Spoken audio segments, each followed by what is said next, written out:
ধর্মনগর বিএমএসে একবার ফের অশান্তি। দুই গোষ্ঠীর সংঘর্ষে আহত ৩, অবস্থা নিয়ন্ত্রণে আনতে পুলিশের লাঠিচার্জ। ধর্মনগরে বিএমএসে ফের অশান্তি, আর এই অশান্তি যেন লেগেই আছে। শনিবার সকালে ধর্মনগর ভারতীয় মজদুর সংঘের উত্তর জেলা কমিটিকে ঘিরে ফের উত্তপ্ত পরিস্থিতির সৃষ্টি হয়।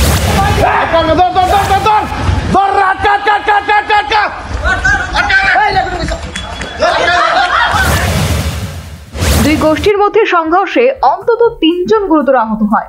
আহতদের দ্রুত ধর্মনগরস্থিত জেলা হাসপাতালে নিয়ে যাওয়া হয় এবং সেখানে তারা চিকিৎসাধীন।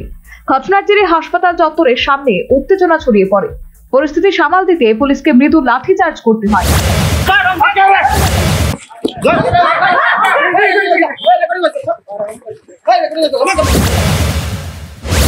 দুই গোষ্ঠীর সংঘর্ষে উত্তেজনা বিরাজ করছে। বর্তমানে ধর্মনগর শহরে অতিরিক্ত পুলিশ মোতায়েন করা হয়েছে। তবে সংস্কৃতির শহর ধর্মনগরে সংগঠনের অভ্যন্তরীণ বিবাদ থেকেই এই সংঘর্ষের কারণে সাধারণ মানুষের মধ্যে আতঙ্ক সৃষ্টি হয়েছে।